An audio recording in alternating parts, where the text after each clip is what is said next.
Queridos, antes de darmos início, eu quero pedir algo para você.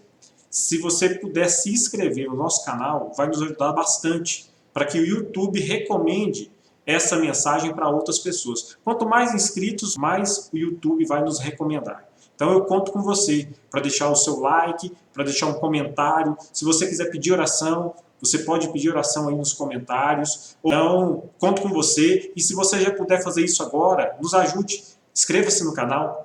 Tá bom? Muito obrigado a você e que Deus te abençoe pela tua disposição. Nós chegamos na mensagem de número 9, mas a 8ª dentro do tema. E qual é a mensagem? A provisão de Deus para a batalha espiritual de seus filhos. A provisão de Deus para a batalha espiritual de seus filhos. E possivelmente nós vamos dividir essa mensagem em duas. Mas nós vamos falar agora sobre a luta do cristão. Efésios capítulo 6, verso 10 ao 13. Nós vamos falar sobre a luta do cristão. Palavra de Deus lá em Efésios 6, 10. Nós vamos ler esse versículo e orar. Diz assim: finalmente, fortaleçam-se no Senhor e no seu forte poder. Feche seus olhos. Pai, em nome de Jesus, aonde essa pessoa está agora?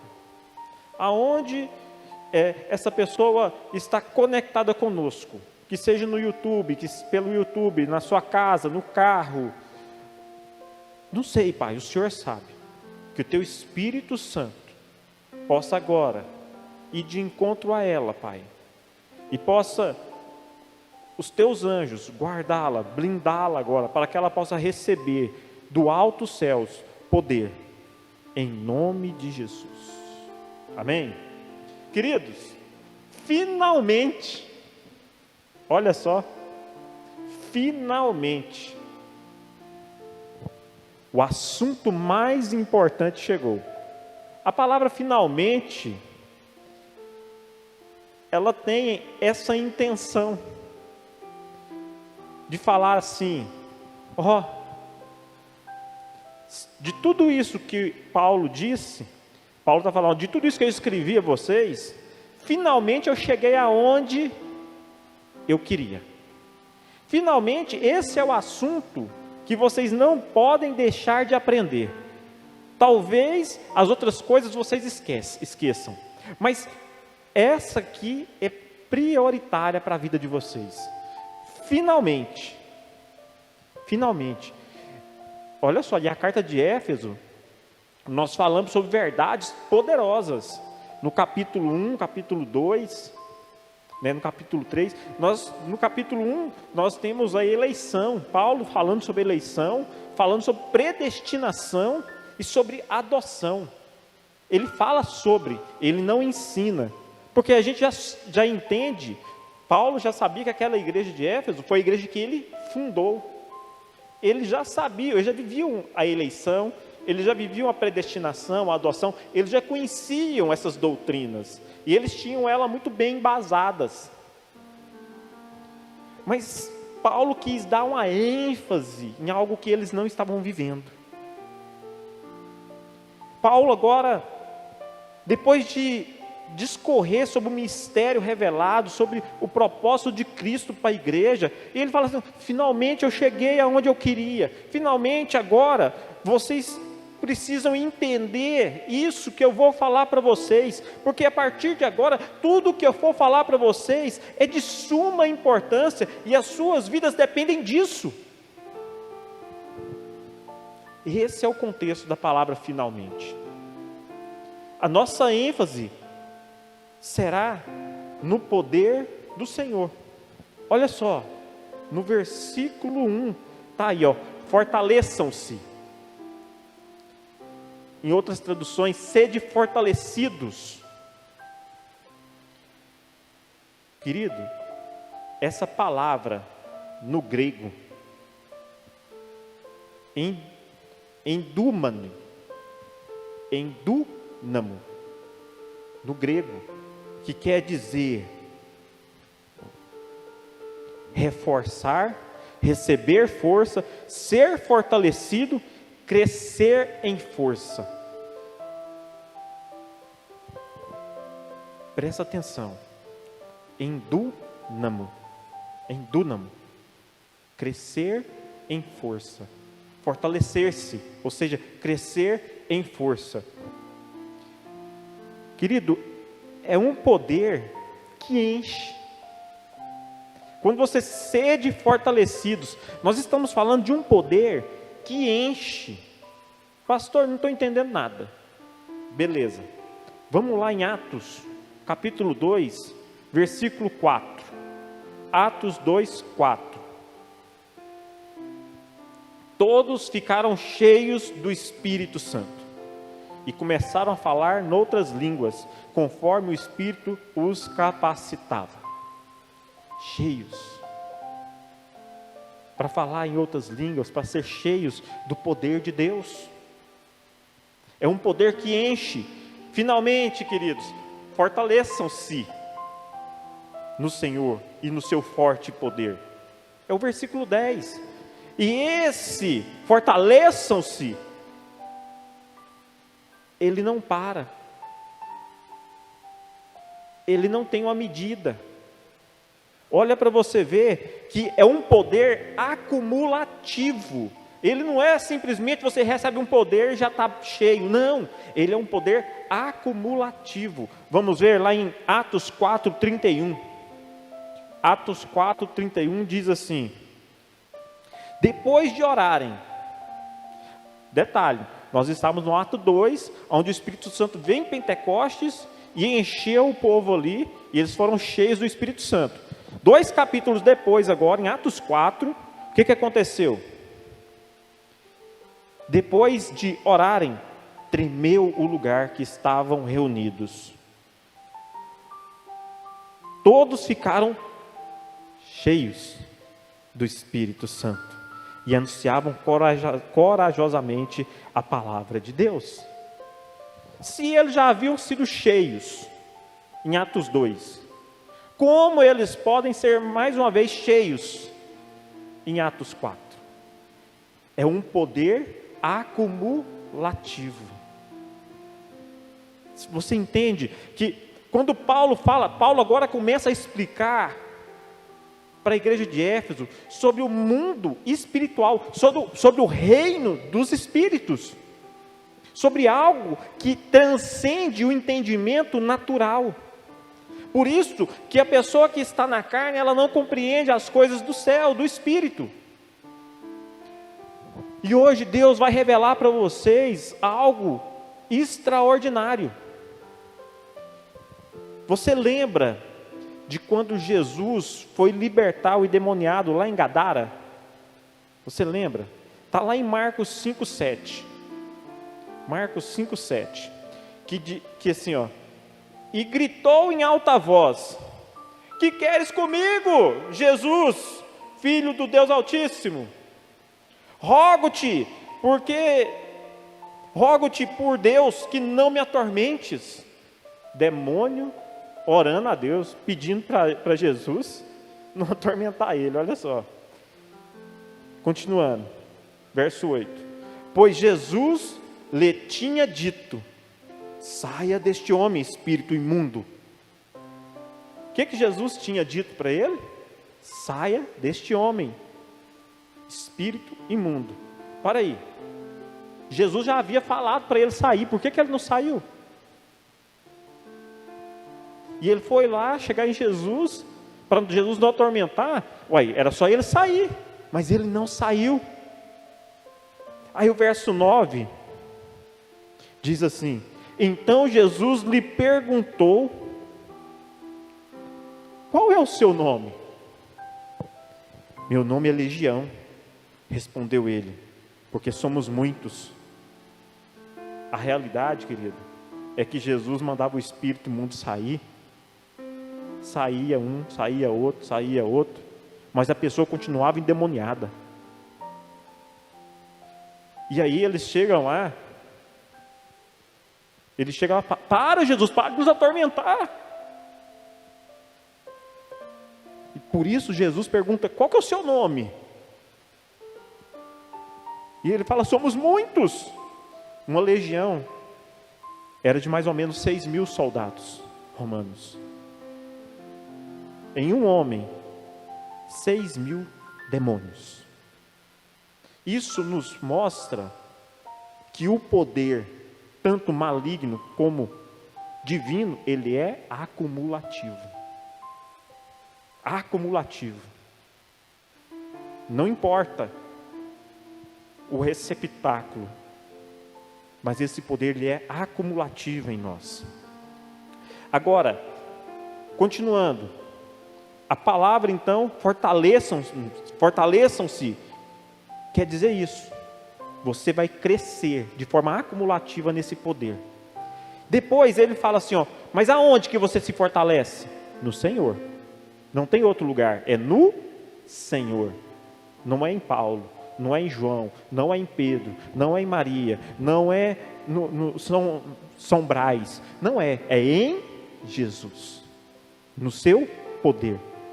Aí, só que não é num poder qualquer, aqui a Bíblia fala que é no seu forte, no seu forte poder, e a palavra forte aqui, que do grego é kratos, que significa força, poder relativo e manifesto. É um poder que se manifesta, que é possível ser visível, exibido, demonstrado. É um poder que ele gera dentro de você um desejo de fazer o bem, de praticar as boas obras. É um poder que está dentro de você, que você quer expressar, você começa a sentir, eu quero expulsar demônio, eu quero curar pessoas, eu quero falar em línguas. Você tem um desejo dentro de você, você precisa demonstrar esse poder, algo te consome por dentro, você quer mudar o mundo, você quer mudar o mundo, você não sabe como, mas algo dentro de você anseia em sair, demonstrar força. Efésios 2:10. Efésios 2:10 diz assim: porque somos criação de Deus, realizada em Cristo Jesus, para fazermos boas obras, para as quais Deus preparou de antemão para que nós as praticássemos. Ou seja, nós já fomos feitos para isso. Nós já fomos feitos e predestinados para isso, para executar isso. E aí, forte poder. Essa palavra poder, eco, que quer dizer estar estreitamente unido a uma pessoa ou coisa. Num versículo, você tem fortaleçam-se, ou seja, cresça agora em força, acumule agora força, da onde? No Senhor, no seu poder gerador, no seu forte poder gerador. E esse poder gerador, ele é o quê? É um estreitamento, é a união do receptáculo com aquele que dá o poder, ou seja, unidade em Cristo. Nós precisamos estar unidos em Cristo para nós movermos nesse poder.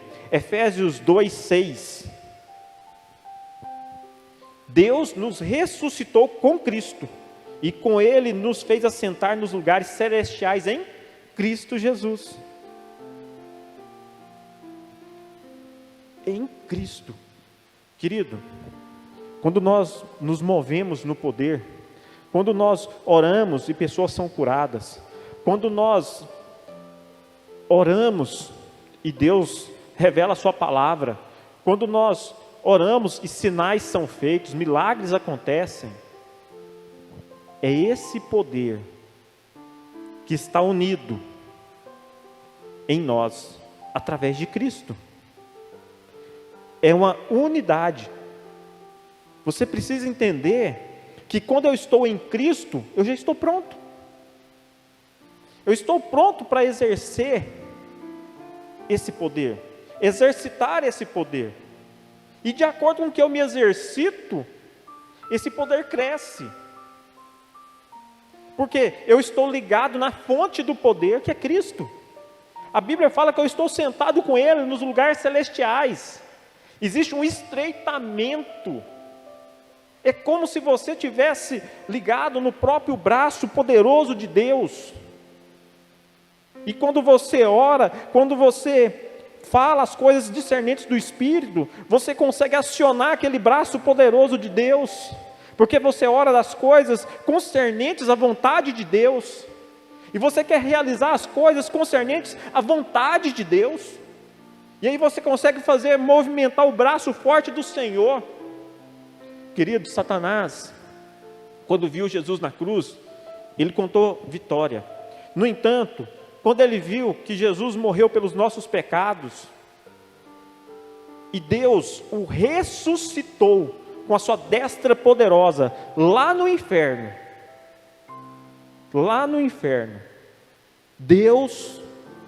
Jesus estava na mansão dos mortos, Deus com a sua mão poderosa, com o seu poder, ressuscitou a Jesus, e o transportou para cima de todo o principado, de toda a potestade.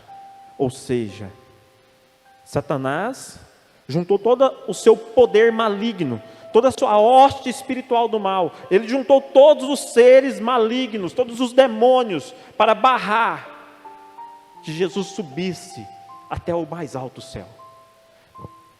Mas o nosso Deus não conhece impedimento. O nosso Deus não conhece a derrota. O nosso Deus, com um único braço, desceu à mansão dos mortos, pegou Jesus, o ressuscitou e o levantou, que o passou por toda a potestade, por toda a entidade maligna, e o colocou no seu alto e sublime trono.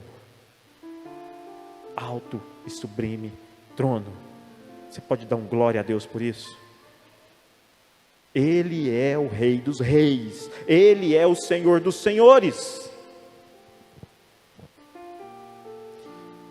Pastor, mas por que Paulo estava querendo ensinar isso para a igreja de Éfeso?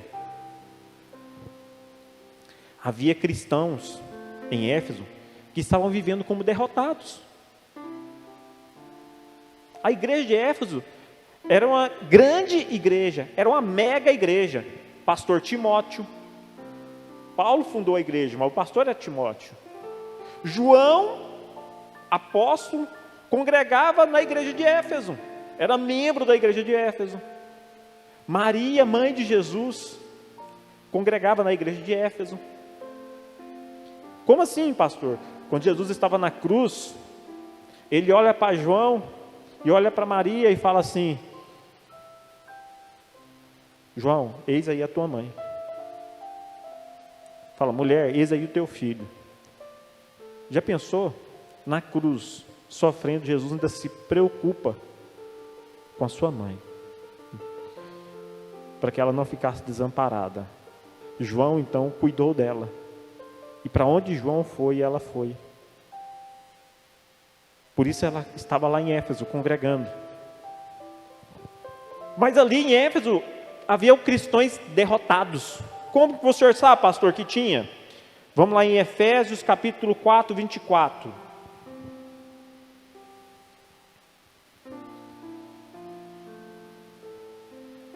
O retorno, por favor, diminui aí.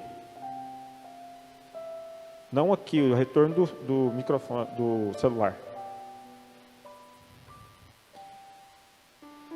Como que eu sei então que havia cristãos derrotados? E qual que era a causa? Comportamento, querido. Obra da carne, o velho homem. Efésios 4, 24 diz assim, ó: a revestir-se do novo homem, criado para ser semelhante a Deus, em justiça e em santidade, proveniente da verdade. Ou seja, eles tinham que se revestir, eles não estavam revestidos. Aí o versículo 25 diz assim, ó: portanto, cada um de vocês deve abandonar. Se é para abandonar, é porque eles estavam praticando. Abandonar o quê? A mentira. E passar a falar a verdade aos seus próximos. Pois todos somos membros do mesmo corpo. Então aqui a gente vê uma das questões que mostra que eles estavam vivendo, cristãos vivendo como derrotados. Como derrotados. Então o comportamento ruim, mentindo, se embriagando, se prostituindo, comportamento infantil, eles tinham um comportamento infantil e religioso. Olha o que diz Efésios 4,14. O propósito é que não sejamos mais como crianças, levados de um lado para o outro pelas ondas, nem jogados de lá para cá por todo o vento de doutrina.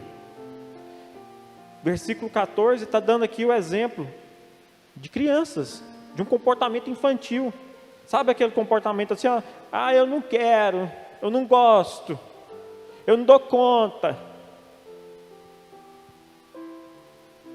É infantil. Às vezes, o pastor chama para oração, para fazer jejum. Não, eu não quero, não, pastor, não dou conta, não. Comportamento infantil. E tem outros que falam, eu não vou ser líder de nada. E isso é só o pastor. Religioso, acho que só o pastor que tem habilidade para conduzir, para liderar. E não é isso, querido. Essa era as causas principais de Paulo estar advertindo a igreja de Éfeso. E qual foi a consequência dessa causa? Entristecer o Espírito Santo. Querido, me perdoe a expressão, mas a palavra entristecer do grego, ela também tem uma conotação de cônjuge traído. É também aplicada a uma lamentação apaixonada de qualquer tipo, tão intensa que não pode ser escondida.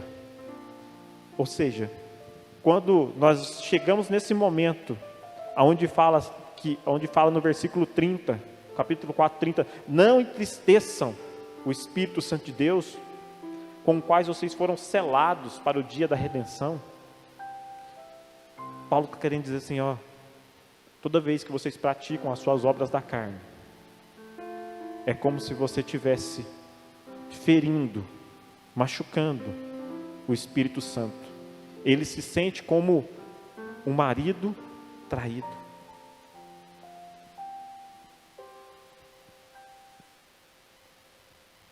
E isso gera um diminuir no mover do poder de Deus, um esfriamento.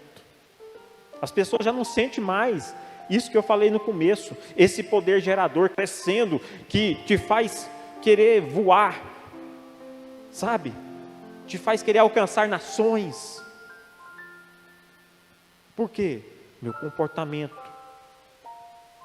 deixa o Espírito Santo de lado, e ele fica machucado, e há um esfriamento. Não é que ele abandonou o cristão, nós o isolamos.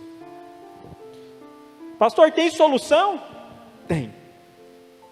Tomar posse do que é destinado a nós pela graça, e não por esforço. Por que muitos cristãos passam anos, mas anos, orando para Deus os revestir de poder, para falar em línguas, para poder curar? Por que eles passam anos? Tem cristãos que ficam 20, 30 anos orando e nada acontece. E todo cristão começa e pede, mas nada acontece. Por quê, querida? É pela graça, não é pelo teu esforço, não é pelo teu lamento, não é pelo teu choro, não é pelo seu derramar diante de Deus, que Ele vai te conceder o poder. Ele já te concedeu, é graça.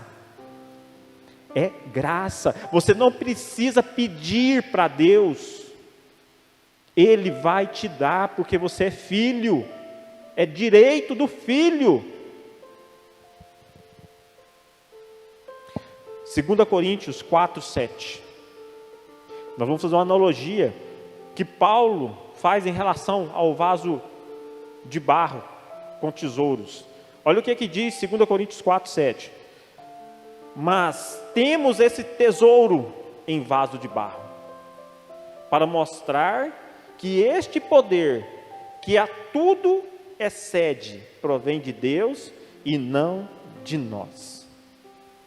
Você concorda comigo que todo tesouro, você que já assistiu vários filmes, todo tesouro na antiguidade, ele era guardado em um lugar de honra, em um lugar aonde era preparado para receber aquele tesouro, um lugar específico que era até banhado a ouro para poder guardar o tesouro, porque é assim que homens guardam seus tesouros. Mas o que a Bíblia está falando é que Deus resolveu colocar o tesouro num vaso de barro. E por que Paulo usa a analogia do vaso de barro para a igreja de Corinto? Que nós lemos aqui em 2 Coríntios. Naquela época, na Grécia, lá em Coríntios, existia fábricas de vasos muito lindos, muito ornamentados, muito bonitos. É como se você fosse lá na Leroy Merlin, você chega lá e tem aqueles vasos bonitos. Esse tempo atrás eu tive lá, olhei uns vasos mais bonitos, e eu fui para pegar aquele vaso, no que eu toquei no vaso, fazendo força, eu quase caí para trás com o vaso e tudo. Por quê? Era leve, feito uma pluma. Parecia real o vaso, mas era de plástico. Podia pegar assim, com o dedo, mas era bonito, mas era de um material de baixa qualidade. Querido, depois você vai tirando a beleza, a cosmética, né, por fora, você vai ver o material de baixa qualidade. E era desse vaso que Paulo está falando, que Deus coloca o tesouro. Qual é o tesouro? O poder. Poder. É o Espírito Santo de Deus em nós. Esse poder é esse vaso frágil e ruim, que até pode ser bonito por fora, mas o seu barro é fraco e de baixa qualidade, e Deus quer colocar em nós. Qualquer coisinha nós quebramos, nós somos frágeis. Um apertãozinho já estraga.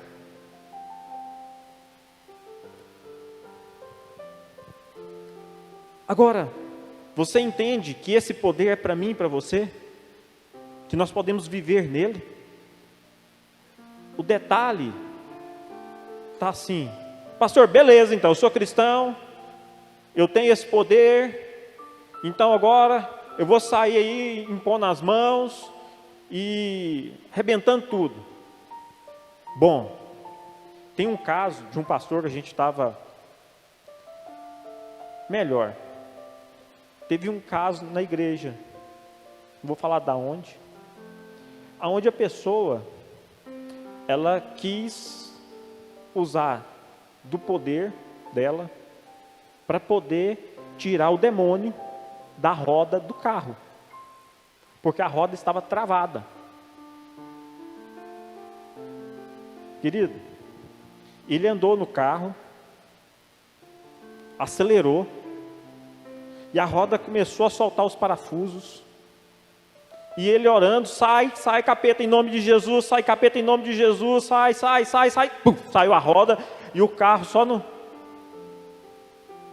A roda entortou tudo. E ele era filho de um pastor batista tradicional. E ele era pentecostal. Mas ele resolveu tirar o capeta da roda. E aí ele liga para o pai dele: pai, meu carro deu problema. Vem cá para o senhor ver. O pai chega, olha para a roda. Meu filho, o que você fez? Você acha que ele contou a verdade? Infelizmente não. Por quê? Porque o pai era batista tradicional. Se ele falasse que estava querendo tirar o capeta da roda, ia acabar com ele. Então olha só. Tem coisas que você tem poder, está dentro de você, mas você precisa saber usar. E agora nós vamos ver como usar esse poder. Versículo 6, ou capítulo 6, versículo 11. Vistam toda a armadura de Deus, para poderem ficar firmes. Vistam toda a armadura de Deus, para poderem ficar firmes contra as ciladas do diabo. Esse poder é uma vestimenta, querido. Ele é uma vestimenta. É uma vestimenta de quem? De Deus. De quem que é a vestimenta? De Deus. É a vestimenta que o próprio Deus usa. Ele é um poder que nos reveste. Então nós temos que saber usar cada arma que Deus nos dá. Quando você recebe esse poder, o mundo espiritual passa a nos reconhecer, ele nos identifica. Pastor, como é que o senhor fala isso? Jesus viveu 30 anos sem ninguém o conhecer, sem demônio nenhum falar com ele. Ele passava pelos mesmos lugares, ele viveu no mesmo lugar, e nenhum demônio chamou ele: ô Jesus, filho do Deus Altíssimo. Não teve isso. Mas após Jesus ir para o Jordão e ser batizado, e o Espírito Santo de Deus descer sobre ele, a partir daquele momento, Jesus recebeu essa vestimenta, recebeu esse poder, e o mundo espiritual passou agora a olhar para Jesus diferente. Opa, aquele é o Filho de Deus. Foi revelado no mundo espiritual quem é aquele homem. Foi revelado no mundo espiritual. No mundo dos espíritos agora, quando Jesus passava, não era mais Jesus filho de José e Maria, mas era o Filho do Deus Altíssimo. Era o Todo-Poderoso. Porque ele recebeu a identidade celestial dele, quem ele é.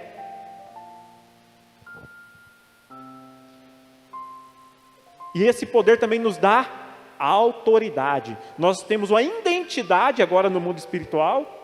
Você agora no mundo espiritual anda revestido de uma armadura. Os demônios sabem quem você é. Glória a Deus por isso. Glória a Deus, porque os demônios sabem o teu nome. E eles temem aquilo que nós podemos fazer, porque nós temos autoridade. Olha só, Atos 19:13. Atos 19:13. Nós vamos até o versículo 16 para você entender. Alguns judeus que andavam expulsando espíritos malignos tentaram invocar o nome do Senhor Jesus sobre os endemoniados, dizendo: em nome de Jesus a quem Paulo prega, eu lhe ordeno que saiam. Versículo 14. Os que estavam fazendo isso eram os 7 filhos de Seva, um dos chefes dos sacerdotes dos judeus. Um dia, o espírito maligno lhe respondeu: Jesus eu conheço, Paulo eu sei quem é, mas vocês quem são? Então o endemoniado saltou sobre eles e os dominou, espancando-os com tamanha violência que eles fugiram da casa nus e feridos. Querido, você tem autoridade quando você é revestido desse poder. Porque não é qualquer um que pode usar, é aquele que recebe. E todo cristão tem acesso a esse poder. E por que Deus nos concedeu tamanho poder? Você já parou para pensar? Por que Deus nos concedeu tamanho poder? Versículo 12 e 13 do capítulo 6. Pois a nossa luta não é contra as pessoas, mas contra os poderes e autoridades, contra os dominadores deste mundo de trevas, contra as forças espirituais do mal nas regiões celestiais. Por isso, vistam toda a armadura de Deus, para que possam resistir no dia mau e permanecer inabaláveis, depois de terem feito tudo. Essa armadura não é para te defender. Ninguém reveste de poder de uma armadura simplesmente para se guardar. Quando você se reveste de uma armadura é porque você vai para a guerra. Quando você se reveste deste poder, quando você tem essa autoridade sobre você, não é para você ficar guardado dentro de casa, mas é porque você vai para a guerra. É uma proteção que você tem a mais na guerra. Você vai para a batalha, você vai combater. Não é para você ficar escondido com essa armadura, mas é para você ir para o fronte de batalha. É para sair do lugar.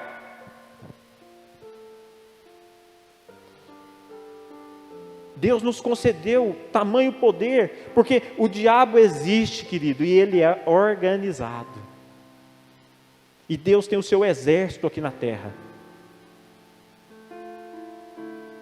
Na idade das trevas, existia apenas o povo judeu e uma pequena parte da igreja. Mas em 2000 anos de evangelho, quanta luz não tem no mundo hoje? Você pode até pensar que o mundo está em trevas, porque as notícias ruins chegam. Mas eu quero declarar para você que o mundo não está em trevas, o mundo está em luz, porque nós, os filhos da luz, os filhos de Deus, estamos manifestando do seu poder. É para isso que nós fomos chamados, para manifestar do seu poder. É isso que Paulo está falando a Efésios. Deixa de ser derrotado, deixa de ficar de mimimi, levanta. O mais importante é agora. Finalmente chegou o que eu queria falar para vocês, que vocês não precisam ficar mendigando, que vocês não precisam ficar aí tentando não pecar. É simplesmente, não vou pecar e pronto. É natural, o sobrenatural. Você consegue entender isso? Que é natural se mover no sobrenatural? Temos mais luz hoje, querido, do que antes. Porque tem muito mais cristãos no mundo do que antes. A igreja, ela é vitoriosa em Cristo. Ela é vitoriosa em Cristo. E eu encerro aqui. E nós continuamos essa mensagem no próximo domingo, onde nós vamos falar de cada parte da armadura. Cada parte desse poder maravilhoso, tremendo, que Deus nos concede, como igreja do Senhor, como filhos dele, herdeiros dele. Amém? Você está abençoado.